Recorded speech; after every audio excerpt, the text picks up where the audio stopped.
What is up, everyone? My name is Ricari and I'm the community manager for Killer Instinct. Today we're going to talk to you briefly about what's in store for our latest content update 3.7, which releases on March 14th. Before we jump into what's new, let me remind you all that the Ultimate Master Pack, which features finishers for Thunder, Jago, TJ Combo, Maya, and Tusk, is available for free, so pop on into KI and download it now. Gold Skin Pack 3, which features skins for Glacius, Sadira, and Mira, and the aptly named Gold Skin Pack 4, with skins for Conra, Spinal, and Hisako, start releasing later this month.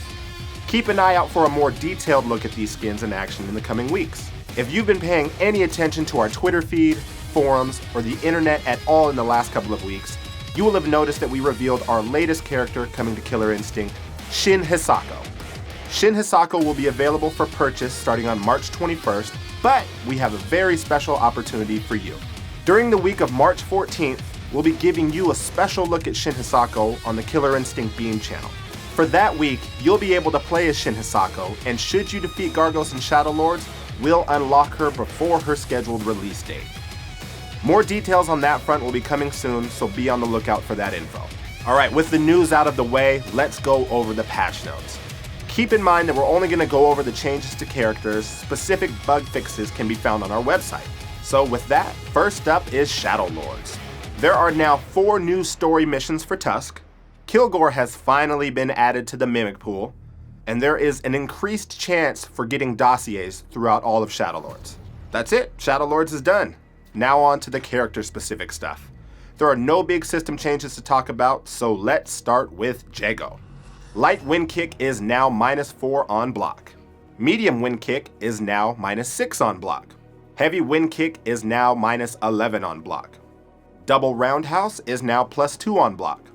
Net Cutter now hits on frame 22 and has a slight range reduction. Endokuken damage has been reduced by 20%. Big Endokuken damage has been reduced by 20%. Shadow Wind Kick is now -1 on block. That's all for Jago, so let's talk about Glacius. Ice Lance is now -4. Crouching Heavy Kick is now -5. Standing Heavy Punch is now -4. Standing Heavy Kick is now -5.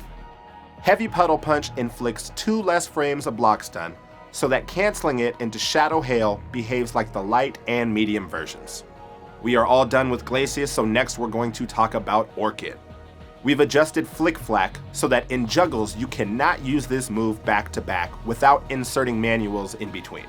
We lowered the opener Ich-Ni-San damage by 5%. We raised the opener Flick Flack damage by 10%. We raised the opener Slide Kick damage by 25%.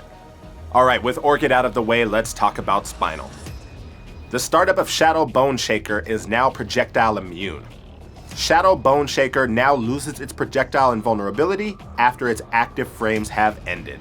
We've added the missing hitboxes to the startup of the linker version of Shadow Bone Shaker. That's all for Spinal. Next up is Fulgore. Fulgore can no longer pip cancel eye lasers into plasma bolts. Next up is Maya. We've adjusted her tumble kick so that in juggles you cannot move this move back to back without inserting manuals between, just like Orchid. We've reduced her opener tumble kick damage by 10%. Double dagger damage has been reduced by 33%. Mantis damage dealt has been reduced by 50% in combos. We've also significantly increased the damage dealt by the Dagger Assault Ender up front, so that it deals just slightly less than the Exchange Launcher Ender. Next up is Conra. We've decreased the amount of potential damage inflicted to himself from Sandsplosion by 50%. We've also reduced the pushback on Swarm Linkers. Next up, let's look at Riptor. All shoulder charge enders are now 0 on hits mid-screen. She's out of the way, we're done with her. Next up is Gargos. We've changed the frame on which Gargos can cancel his dash early into a special move from frame 18 to frame 24. We've decreased the opener Izuna drop damage by 28%, and we've also removed the hard knockdown from opener Izuna drop. That's all for Gargos. Let's look at General Rom. We've reduced the cost of Krill attack cancel from 1 meter to half a meter. You'll notice that when you have at least half a meter, just a few krill will appear around Rom's legs to let you know you have enough meter to perform a krill attack cancel. Idol. Idol's shoulder ender is now 0 on block mid-screen. And the big kahuna having just released in the last patch is Kilgore. Kilgore's potential damage output has been reduced by about 60%. We've increased self-damage when performing dodge and overheat from 5 points to 24 points. We're reducing the overheat time to 12 seconds. We've made sweep count as an opener, so combos performed off of off-the-ground hits become breakable as expected. We've reduced the chance that standing heavy punch bullets would whiff standing opponents. We've also made it possible to break the Shadow Metal Ball and Opener Ender combos. And missiles now auto-destroy if not active during a match, preventing them from hitting between rounds.